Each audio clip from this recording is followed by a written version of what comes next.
Continuamos con el tema 2, que trataba el problema de la heteroscedasticidad en la U, y ahora entramos pues en el capítulo de los contrastes. ¿Cómo se sabe que si un modelo tiene heteroscedasticidad en la perturbación aleatoria y sobre todo si hay alguna forma de saber cuál es esa forma funcional y por tanto poder aproximarnos a la forma que tendrá la matriz sigma mayúscula, que al final pues es lo que nos interesa, dado que si tenemos que estimar por mínimos cuadrados generalizados, sabemos que esa matriz tenemos que conocer cómo es y cómo se comporta.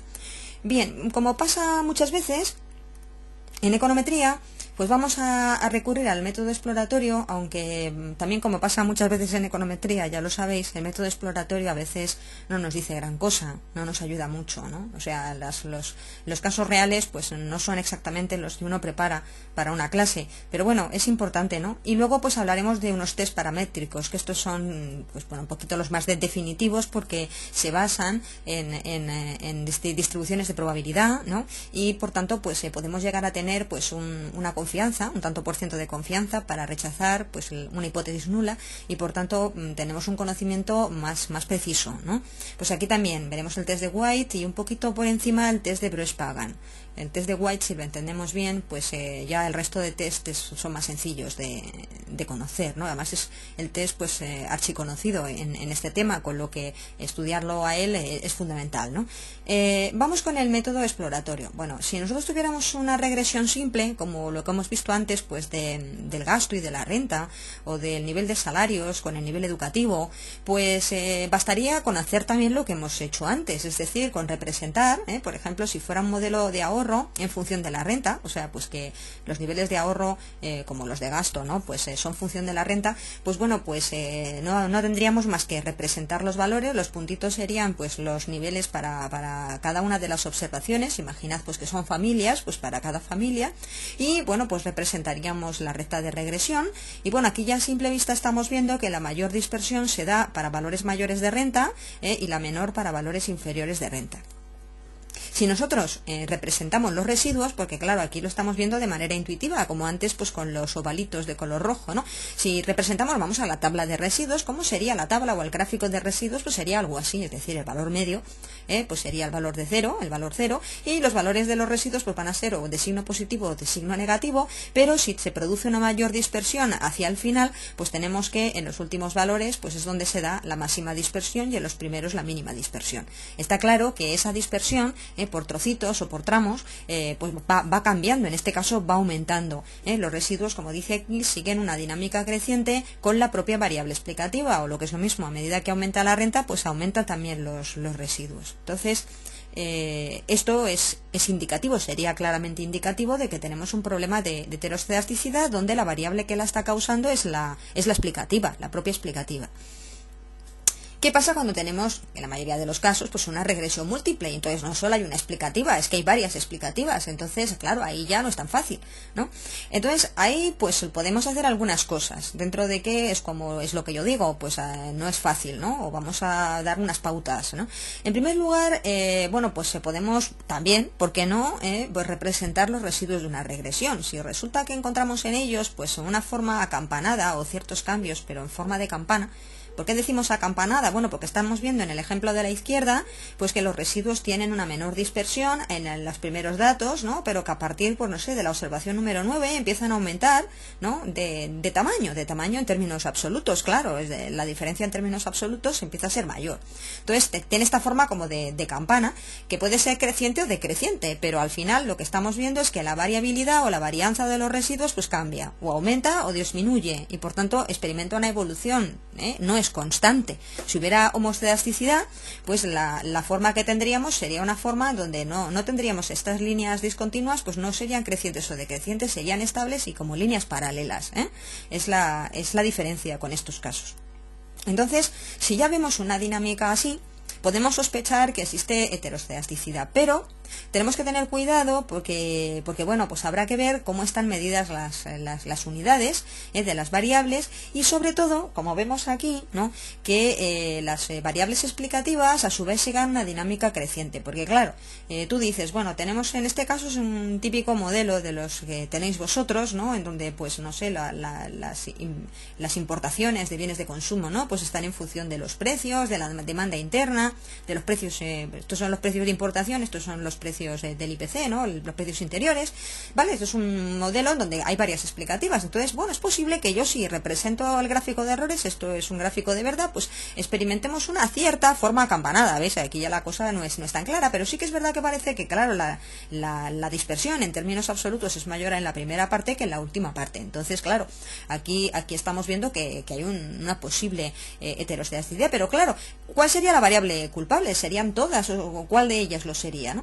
Por otro lado, el que, bueno, pues la varianza disminuya o decrezca conforme avanzamos en el tiempo, ¿no?, pues, y que esto sea culpa de que una variable aumente en el tiempo o disminuya en el tiempo, nos obliga a ver hasta qué punto las variables, pues desde el año 80 hasta el 2003, me refiero a las explicativas, ¿no?, los precios de importación, la demanda interna y el IPC, hasta qué punto estos valores también siguen una dinámica creciente o decreciente, más o menos monótona, aunque haya algún ligero vaivén. Entonces, para saber hasta qué punto las variables también crecen, para decir, vamos a ver, conforme crecen los precios de, por ejemplo, esta de precios de importación está claro, más o menos crece, ¿no?, aunque haya algún ligero pues caída o lo que sea, pero bueno, en principio hay una dinámica general creciente. Bueno, pues imagínate, por ejemplo, que ya fuera la culpable. ¿Cómo se interpretaría esta heteroscedasticidad? Pues diríamos, bueno, pues a medida que crecen los precios de importación, los errores, la varianza de los errores, ¿vale?, no los errores, sino la varianza o la dispersión de los errores disminuye. Bueno, pues esto tendría lógica, podríamos encontrar una función pues que fuera inversa, porque una crece y la otra disminuye, ¿no? Vemos que en el resto de casos también hay una dinámica creciente, con lo cual en principio cualquiera de las tres podría ser la causante, y en cualquiera de las tres podríamos hacer la misma reflexión, que conforme aumenta cada una de ellas, porque veis que en el tiempo desde el primer año hasta el último la dinámica es creciente, pues la variabilidad o la varianza de los errores disminuye. Entonces, en este caso, en el caso de que las variables explicativas sigan una dinámica monótona, por ejemplo, pues sería también válido, ¿por qué no?, que una de ellas siguiera una dinámica de decreciente, monótona pero decreciente. Bueno, pues da igual, con tal de que sea pues constantemente decreciente, ¿no? Pues bueno, pues entonces pues diríamos, a medida que caen los valores de una variable, pues cae o disminuye, en este caso la relación con la varianza sería directa, pues disminuiría la varianza de los errores. El problema sería, ya tendríamos nuestras dudas, si las variables explicativas todas o alguna de ellas pues tuviera una dinámica como de dientes de sierra, por ejemplo, estuvieran expresadas en tasas de variación. En esos casos no podríamos decir que conforme crece esa variable, porque no crece y no decrece, seguiría una dinámica como de dientes de sierra. No podríamos decir conforme crece disminuye la varianza, pues no, porque como no crece y como no decrece. Por eso, pues una de las cosas que tenéis que hacer en la práctica para poder evaluar hasta qué punto el gráfico de residuos sirve o no sirve, es no solamente representar los residuos de la regresión, sino además representar, ver el gráfico lineal de las variables. Por ejemplo, si tenemos en eViews, ¿no?, pues un modelo, por ejemplo, podemos tener un modelo que es el modelo que yo pues he tenido siempre, ¿no?, que sería pues el modelo de, si os recordáis, en el que, a ver, voy a generarlo rápidamente, sería el modelo en el que la variable BATOT, que es la variable de valor añadido, pues es función, en tasas de variación, por supuesto, ¿no?, pues es función de la inversión y del empleo. Bueno, en este caso, las variables están en tasas de variación. Yo, pues una primera cosa que puedo hacer, como estamos viendo en las transparencias, es generar el gráfico de residuos. Esto es relativamente fácil. Una vez que yo he hecho la estimación, ¿no?, pues yo me vendría aquí a View, si recordáis, en Actual Fitted Residual, y entonces pues me vendría a Table. Entonces, pues aquí tendría yo el gráfico de residuos, claro, y entonces en el gráfico de residuos, pues bueno, no se ve gran cosa. Pero sí que es verdad que estamos viendo que, hombre, aquí hay una primera parte en donde la dispersión o la varianza de los errores, una cierta forma acampanada, ¿no? Aunque luego por aquí parece que vuelve a aumentar, no, pero hay una cierta forma acampanada, ¿no? Aquí, en este primer tramo, parece que la varianza de los errores es mayor, ¿no? Y aquí es menor. Fijaros que también nos fijábamos en eso para ver si había cambio estructural, ¿no? ¿Vale? Pues un poquito nos tenemos que fijar en las mismas cosas. Entonces, si se da una cierta forma acampanada en los errores, puede ser indicio de heteroscedasticidad, no quiere decir que lo sea. Pero claro, podemos decir que, bueno, pues a medida que crece, pues una explicativa, pues vamos a ver si las explicativas crecen o decrecen, ¿vale? Entonces, bueno, yo puedo congelar esta imagen aquí en Freeze, si recordáis, y de manera que podría tener a la vista el gráfico de errores, para no olvidarlo, ¿no? La tabla de los residuos, y ahora pues me dedicaré a ver qué pasa con las explicativas, si crecen o decrecen. Aquí tengo el modelo, ¿no? Y las explicativas, pues claro, pues son en tasas de variación, la inversión y el empleo. Entonces, ¿cómo puedo yo representar las variables explicativas? Pues bueno, como por ejemplo en mi caso, las variables están transformadas, una manera rápida y fácil de representarlas sería pedirle, lo mismo que le pedimos en el caso en el tema anterior, le pedimos generar el gráfico de residuos en Process, pues aquí en Process hay una opción, recordar la opción de Make Residual Series, pues hay una opción que es Make Regressor Group. Entonces, en Make Regressor Group yo puedo generar los regresores y también la propia variable endógena también va a estar, ¿no? Transformados tal y como lo están en el modelo, que es lo que a mí me interesa, porque a mí me interesa representar las tres variables. En concreto me interesarían solo las dos últimas, ¿no? Porque la variable endógena pues no demasiado. Entonces, una vez que he generado este grupo en View, en Graph, pues puedo pedirle, porque me interesa generar un gráfico lineal para ver hasta qué punto sigue en una dinámica creciente o decreciente. Claro, bueno, yo estoy viendo, aquí en este caso se representarían todas juntas.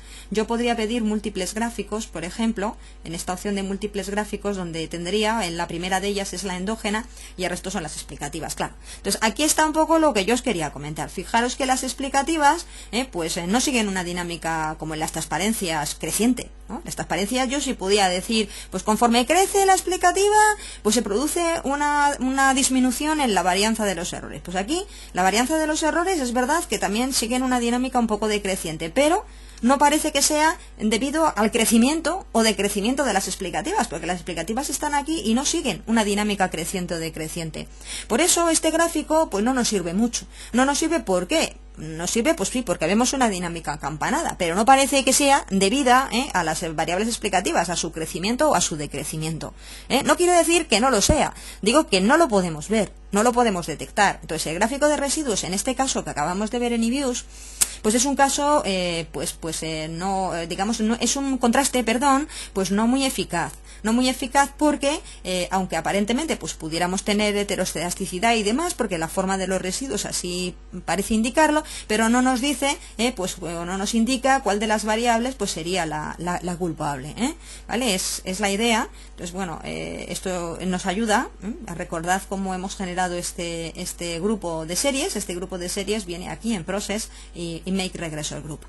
Bien, entonces, por eso estábamos diciendo pues que el análisis exploratorio, pues en tanto en cuanto no es muy definitivo. Entonces, bueno, aquí podríamos tener una indicación de por dónde va la forma de la sigma, pero tampoco mucho, porque fijaros que en este caso cualquiera de las tres podría ser la culpable con su crecimiento de la disminución en la varianza de los errores, con lo cual todavía tenemos sospechas, pero no podemos decir gran cosa.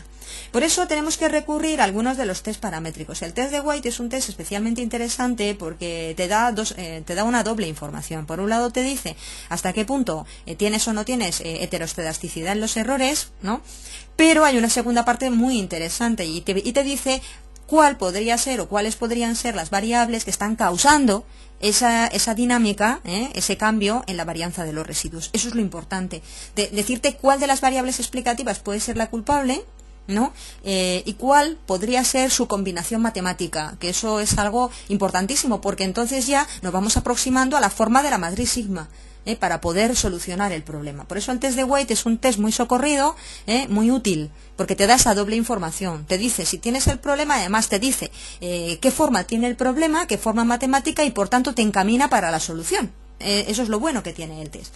¿En qué consiste este test? Bueno, este test, vamos a ver que en Econometric Views va a ser tan fácil como darle un botón y generarlo, pero bueno, tenemos que saber en qué consiste. Yo de hecho pues lo preguntaré en el examen, preguntaré de una manera u otra para saber que realmente pues habéis entendido qué es lo que hace por detrás. No nos podemos contentar con darle un botón y como si esto fuera una caja negra, ¿no?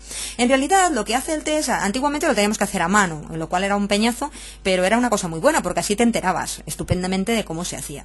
En realidad lo que hace el test es, en primer lugar lo tenemos que hacer nosotros, claro, es estimar el modelo principal por mínimos cuadrados ordinarios. Suponed que el modelo es un modelo en donde la i sub t depende de la x sub t y de la m sub t, ¿no? Y luego pues la perturbación aleatoria y el término independiente.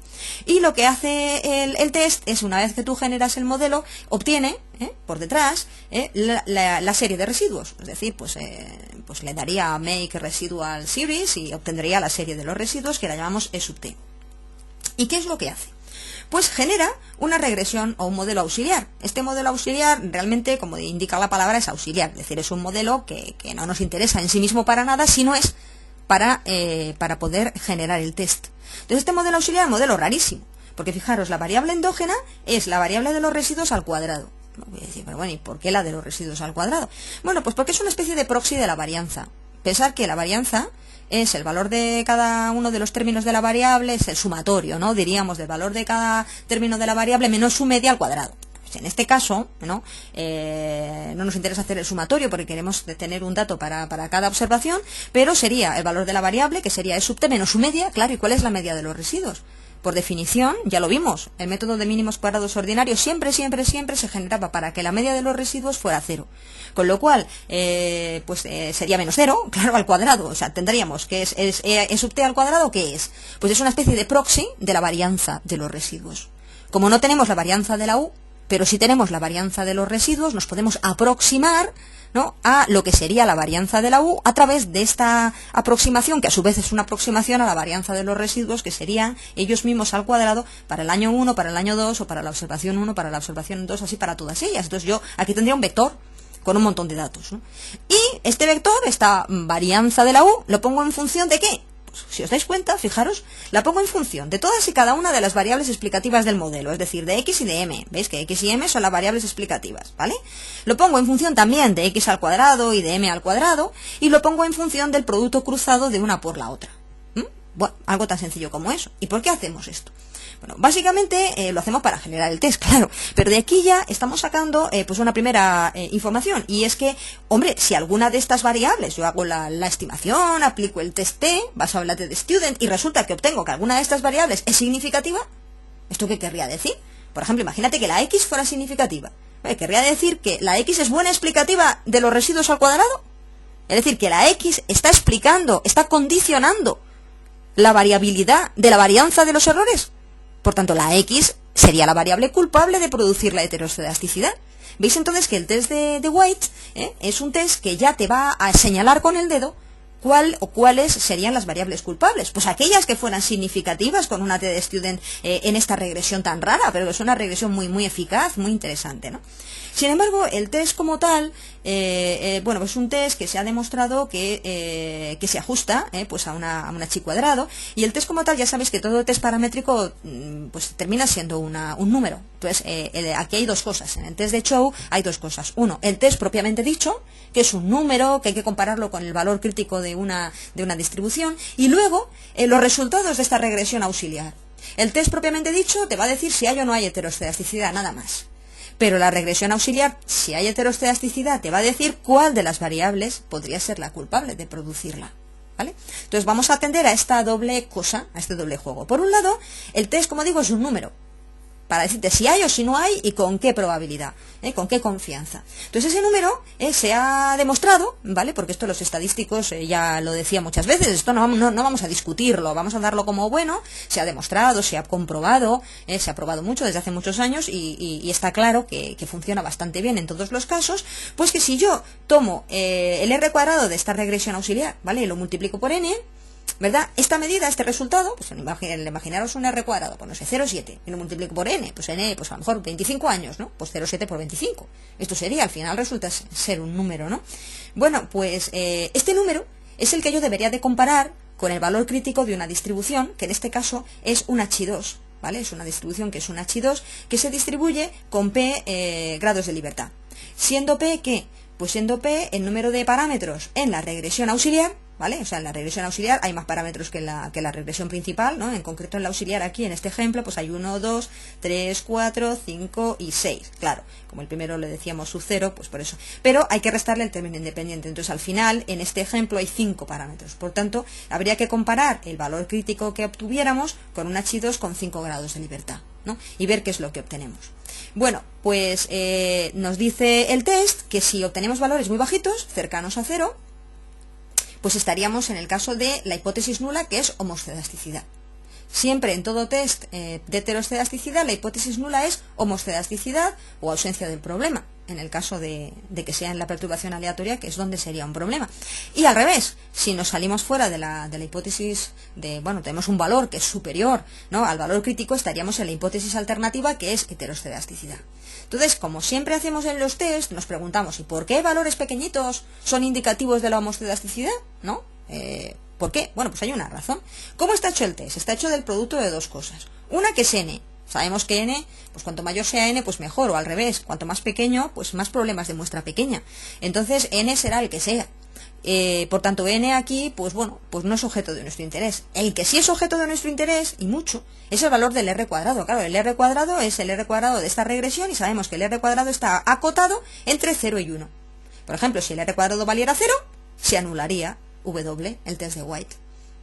Claro, y vamos a pensar, ¿qué significa que el r cuadrado valga 0? Bueno, un r cuadrado ya sabemos, es imposible que valga 0 en términos reales. ¿Qué significa que sea casi nulo? Pues significa que la regresión esa es una porquería, que las variables explicativas no explican nada de la endógena. O sea, esto que es una desgracia en un modelo normal, porque lo que siempre buscamos es que el r cuadrado sea lo más cercano a 1, mirad, aquí es maravilloso. Aquí me refiero al modelo auxiliar, claro, en este modelo auxiliar, si el r cuadrado de este modelo auxiliar, de este, me sale 0, ¿qué quiere decir? Hombre, pues quiere decir que estas variables que están aquí, la x, la m, la x al cuadrado, no son capaces de explicar nada a la varianza de los errores. Dicho de otra manera, la varianza de los errores, pues no varía o no se ve condicionada por ninguna variable de estas que hay aquí, que son pues las explicativas y combinaciones lineales de ellas, ¿no? Entonces, ¿qué sucede? Pues esto sería indicativo de ausencia de heteroscedasticidad, al menos de que estas variables no están siendo la causa ni están condicionando para nada la varianza de los errores. Por eso, si la r cuadrado vale 0, sería indicativo de que las variables no son capaces de explicar, no son buenas explicativas de la varianza de los errores. Esto sería pues signo de homoscedasticidad. Y al contrario, imagínate que el r cuadrado es muy elevado, sale 0,9.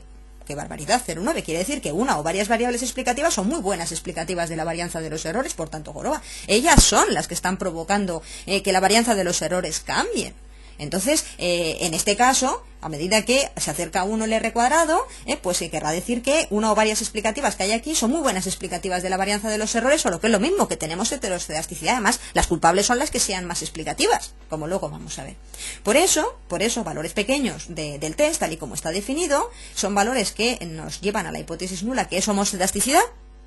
Y valores grandes, pues a medida que vayamos aumentando el valor del test, pues nos vamos alejando de la homoscedasticidad perfecta y vamos teniendo pues su heteroscedasticidad hasta que ya pues nos salgamos, que vayamos más allá del valor crítico. Yo hay algo que quiero avisar, porque algunos es que se lo toman al pie de la letra, que yo ponga aquí un 8 o un 10, no quiere decir que el valor crítico sea o 9, ¿vale? No, ni mucho menos.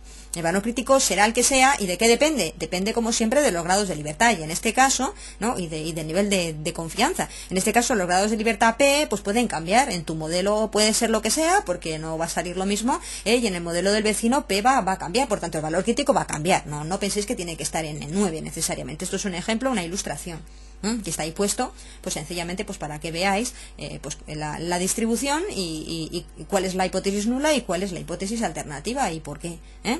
Bueno, entonces vamos a ver un caso de verdad en el test de White. Este es el test de White aplicado a la regresión que veis aquí, en donde la productividad en la industria, en términos en tasas de variación, pues es función del valor añadido de la industria y del empleo en la industria, ¿no? Entonces, bueno, pues si yo le pido el test de White, ¿no?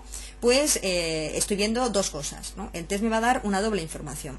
El test como tal va a ser este que vemos aquí, ¿no? Hay dos test, y Views es muy completo, te da dos contrastes que lo los dos van a dar resultados muy parecidos, pero nosotros nos tenemos que fijar, el test de White es este que es OPS, que sería n, por r square, que sería el r cuadrado de la regresión auxiliar, ¿no? Entonces el producto de ambos me da 17, 17 es un valor suficientemente elevado como para estar fuera de la hipótesis nula, y esto lo que quiere decir es que probability, que es alfa, que es el nivel de significación asociado al rechazo de la hipótesis nula, lo que dice es que, bueno, pues 1 menos alfa es prácticamente el 99%, sería la confianza que tengo para rechazar la hipótesis nula. Por tanto, si rechazo la hipótesis nula, que es homoscedasticidad, es lo mismo que decir que tengo heteroscedasticidad. Si yo solo tuviera la parte de arriba, que la parte de arriba es el test, sin más, pues bien, obtendría una información interesante, tengo heteroscedasticidad, pero la verdad es que no sabría cuál es la variable culpable ni cuál es la forma de la misma. Por tanto, es muy interesante esta información complementaria que no todos los paquetes informáticos te proporcionan, porque, bueno, pues no todos son tan completos. EBIUS sí que te lo da directamente, va todo pegado. Entonces, pues esta información complementaria te da el resultado de esta regresión tan rara, como veis esto es residual al cuadrado, ¿no?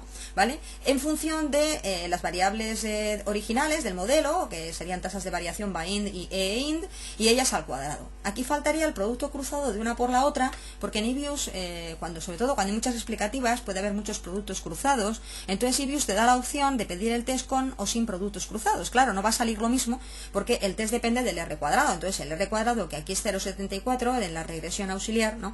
Pues no va a ser igual si yo incluyo los productos cruzados, que son más variables, que si yo no los incluyo. Lógicamente va a aumentar al incluir más variables explicativas, como ya sabemos, ¿no? Entonces, bueno, pues yo lo que tengo aquí con esta información complementaria, ¿no? Es que tengo los test T. Los test de las variables explicativas de este modelo como explicativas de los residuos al cuadrado, que sería algo así como la varianza de los residuos. Claro, entonces lo que estoy viendo es que hay aquí dos variables que son BAIND y BAIND al cuadrado, ¿no? Que serían las posibles culpables. ¿Por qué? Pues porque son las únicas que tienen un valor en el test que es significativo. Es decir, se ve que son importantes para explicar los residuos al cuadrado. Entonces, cualquiera de las dos, ¿no? Pues podría ayudarnos para luego posteriormente hacer una solución o aplicar una solución de mínimos cuadrados generalizados, ¿no? Si yo le pido a EBIUS que me dé el test con productos cruzados, pues claro, no va a ser igual. Antes me salía 17,15, porque el R cuadrado era 0,14, es 0,14 por n, que es 23, y esto me sale 17, ¿no? Entonces, si yo multiplico ahora 23 por el nuevo R cuadrado, que es 0,74, pues claro, me sale algo que es muy parecido, pero no igual, como es lógico, ¿no? Sin embargo, al final, si yo lo comparo con la Chi2, con el valor crítico, pues me sigue dando muy significativo. Claro, no va a haber grandes cambios entre un caso y otro. A veces pudiera haber cambios, pero en teoría no debería de haber grandes cambios, ¿no? Y aquí cuento en la información complementaria con una variable más, que es el producto cruzado. Bueno, no se ve bien aquí porque está como escondido, pero sí se ve que es esta variable por otra, ¿no? Entonces, este dato, que es el nuevo, ¿no? Aquí pongo, es una variable curiosa, porque es el producto de una explicativa por la otra explicativa, ¿no? Pero vemos que tiene un nivel en la T, pues muy bajito, con lo cual, esta segunda salida del test de White me sigue confirmando que la variable que está condicionando, que está explicando a los residuos al cuadrado, pues es la variable BAIND. Incluso, BAIND al cuadrado deja de ser significativa. O sea, parece que de las dos que habíamos detectado anteriormente, la más resistente, la que sigue siendo explicativa, incluso incluyendo los productos cruzados, es ella sola sin elevar al cuadrado, que es nuestra candidata, ¿no? Para luego después aplicar una solución de mínimos cuadrados generalizados, el test de Preuss-Pagan es un test parecido, no lo vamos a analizar en detalle, pero es un test parecido en el sentido de que, bueno, se calcula de otra manera, pero también está basada también de alguna forma en los residuos al cuadrado, lo que pasa es que se estandarizan, en fin, es un poquito más complicado. De todas maneras, en EBIUS, sobre todo en las versiones últimas, se puede calcular, pero funciona de la misma manera. Es decir, al final lo importante es ver uno y saber cómo funcionan todos. Todos los test que analizan la heteroscedasticidad en la U, la hipótesis nula es siempre homoscedasticidad, siempre, y la alternativa heteroscedasticidad. Entonces, bueno, aquí está la explicación, que no la voy a pedir, ¿vale? No hace falta que os estudiéis estas fórmulas tan raras, pero sí que a lo mejor os puedo poner el resultado de una regresión. Esto está hecho con el programa Geoda, que es una salida pues parecida a la de EBIUS, y como veis aquí, pues tenemos algunos test, algunos nos suenan, está el de Harkevera, mirad que está el de White, pero solamente tiene el de White general, no tiene el de White con la salida o la información adicional que te da EBIUS, ¿vale? Y bueno, pues tendríamos el de Preuss-Pagan, que el de PressPagan lo que me está diciendo, con este valor de 2,71, es que el probability o el nivel de significación asociada no es suficientemente pequeño. O sea, uno menos este valor pues no da por encima del 95%. Dicho de otra manera, yo no tengo un 95% de confianza para rechazar la hipótesis nula y por tanto pues no la puedo aceptar. Y además, en este caso, encantada de no aceptarla, porque eso significa que en este modelo en particular, así formulado, no hay problemas de heteroscedasticidad. De alguna forma, el test de White también me está diciendo lo mismo. Con este valor de 4 y pico y esta probabilidad tan elevada, pues lo mismo, la confianza que puedo tener para rechazar la hipótesis nula pues es muy pequeña, ¿no? Vamos a ver ahora cómo se haría esto en eViews. Pues es que en eViews es tan fácil, tan sencillo, como que si yo tengo este modelo, que es mi modelo, pues me vengo aquí a View, ¿no? Y en View Residual Test, pues yo tengo aquí dos opciones. Una que es White Heteroscedasticity, No Cross Terms, sin productos cruzados, y aquí Cross Terms, con productos cruzados. Si yo le doy a la opción sin productos cruzados, pues tengo lo que veis en la transparencia, ¿vale? Tengo el valor del test, que es este de aquí abajo, ¿no? Es un valor de 3,12, sin una confianza suficiente, por tanto tengo homoscedasticidad, no puedo rechazar la hipótesis nula, y tengo la información complementaria según la cual ninguna de las variables explicativas tiene un test T suficientemente elevado y por tanto ninguna es buena explicativa de RESID 2. Claro, si ninguna es buena explicativa de RESID 2 es porque RESID 2 no se puede explicar o no tiene problemas de heteroscedasticidad, ¿vale? Al menos no está motivado por estas variables. Yo puedo ahora pedir la opción Residual Test de Cross Terms. Y con Cross Terms pues incorporo los productos cruzados, que está aquí, en fin, no se ve bien, pero este es el producto cruzado, que sigue sin ser significativo, ¿vale? Y, por supuesto, la forma general del test, sin tener la parte de abajo complementaria, pues tampoco me sigue saliendo significativo, me sale que es 5,74, pero la probability tampoco es de 0,05 o inferior, con lo cual, pues yo no tendría confianza suficiente para rechazar la hipótesis nula, que es homoscedasticidad, o lo que es lo mismo, tengo homoscedasticidad, Esta sería la manera de proceder. Si nosotros tenemos, por ejemplo, tomo este mismo modelo, ¿vale? Y nos vamos a una versión más moderna de eViews, ¿no? Lo que tenemos con una versión más moderna, pues sería, vamos a ver, aquí tenía yo la salida, pero vamos a ver de dónde sale, ¿vale? Vamos a ver, voy a estimar, ¿vale? Lo voy a hacer aquí a mano, pero es lo mismo que pedir la estimación del modelo, ¿vale? Aquí está el modelo mío. Entonces, bueno, pues con este modelo, las versiones más modernas no tienen la misma forma de presentar esta información, pero es muy parecido. Vamos a Residual Diagnostics, y entonces lo que pasa es que hay una ventana general que habla de los test de heteroscedasticidad. Y vienen varios. Mirad que primero viene el de PressPagan, entonces habría que señalar el de White. Entonces el de White te da la opción para incluir los productos cruzados o para no incluirla. Si la mantienes ticada, pues aparecerán los productos cruzados. Te saldrá lo mismo que antes, ¿no? Y pues aquí a la derecha, que no se ve, ¿vale? Pues tendrás la información sobre el nivel de significación. Insisto que nosotros nos tenemos que fijar en este, que es OPS por R cuadrado, ¿vale? Que es el test de White. Y aquí tendríamos los resultados de la información complementaria, en donde se ve pues que bueno, hay una variable que podría más o menos, muy poco significativa, es decir, está claro que al menos por el resultado general del test no hay problemas de heteroscedasticidad, ¿no? Aunque luego aquí pues puede haber alguna variable que pueda resultar más o menos significativa, pero si el test acepta la hipótesis nula, por así decirlo, ya no tiene mucho sentido fijarse en el resto de resultados. Bueno, podemos fijarnos porque están ahí, ¿vale? Pero no tienen mucha importancia. Vamos a pedirle este mismo test, ¿vale? Le pedimos al test de White, pero sin productos cruzados. Entonces quito el tick, y entonces me lo calcula sin productos cruzados, que todavía, bueno, el caso es más claro, ¿no? Sin productos cruzados, aquí en esta versión más moderna, solamente te presenta las variables al cuadrado. Bueno, esto da un poquito igual, es decir, es para comparar los residuos al cuadrado con las variables al cuadrado, que serían las comparables. Visto de una manera, visto de otra, depende del programador que te lo calcule el test de una forma u otra. Al final, el test es el que es, y si hubiera heteroscedasticidad se vería clarísimamente, se vería tan claro como lo estábamos viendo en las transparencias, como lo veíamos aquí, ¿no?